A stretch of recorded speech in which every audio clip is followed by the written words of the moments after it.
I'm doing some laundry. I watched a couple TikToks. I just watched one of the IDF, the Israeli army, bombing a clinic in Gaza. And it's like every time I see something like that, I think back to it was late October or early November 2023 when I was still incredibly naive. And even though I did believe that Israel was an apartheid state at the time, I was still pretty propagandized at that point.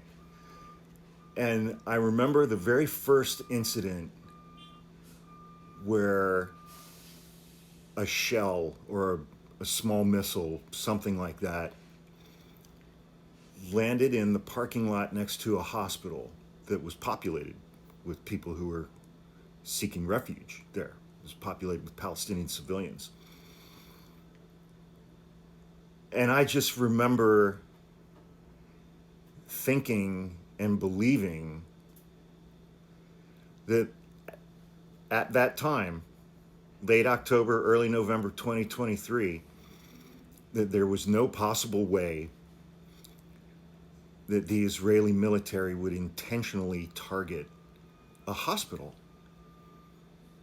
What kind of monster would you have to be to intentionally target a hospital? And now it's early August of 2025. We're coming up on the second anniversary of October 7th. And I don't say we're coming up on the second anniversary of the beginning, because this started 75 years ago. We're coming up on the second anniversary, and I don't think that there are any fully functioning hospitals left anywhere inside the Gaza Strip, which had a population of 2.2 million people, because the Israeli military has bombed every single fucking one of them. And, you know, fortunately, the propagandization, if that's a word, that I had been through faded away very quickly. Very, very quickly. And there are no hospitals left in the Gaza Strip. They're gone. There are none left, because the Israelis have destroyed every single one of them on purpose. And now the Israeli military and the Israeli government are purposefully starving to death the 1.8 million people who are left, Palestinian civilians.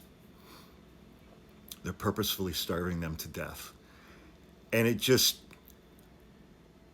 think back to that time where I was like, well, there's no possible way that the Israeli military or the Israeli government would have intentionally targeted a hospital, and just how fucking naive I was. Because I'd been fed 50 years of propaganda. Even though I believed Israel was an apartheid state and I was on the side of the Palestinian people, I still didn't see Benjamin Netanyahu and the right wing of Israeli politics and the Israeli government and the IDF and the settlers in the West Bank as the wholly, purely evil people that they are. They became what they hated the most.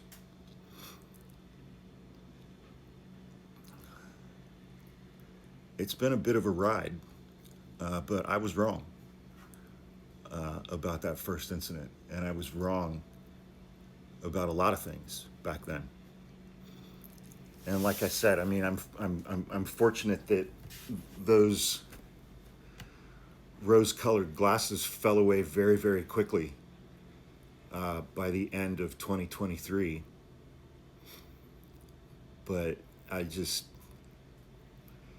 you know, and I say that there used to be 2.2 million Palestinians in the Gaza Strip, and there are 1.8 million left. And I've done videos about this. An Israeli researcher, I think from Ben Gurion University, using a Harvard database, using science, using data, has calculated the actual death toll of Palestinian civilians at closer to 400,000. And he stated in his study that half of those are children. 200,000 kids. And that number's going up every day. I just edited a video on my backup account, a news story yesterday, just yesterday, over 75 unarmed, starving Palestinian civilians, men, women, and children, and elderly, were shot and killed by Israeli Defense Forces as they waited in line for food at an aid station that had been set up by Israel.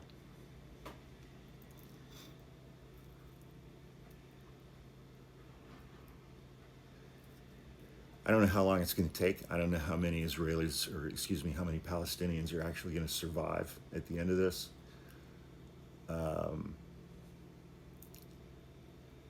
But Israel is going to be responsible for the destruction of Israel in this process. And I'm anxiously awaiting that.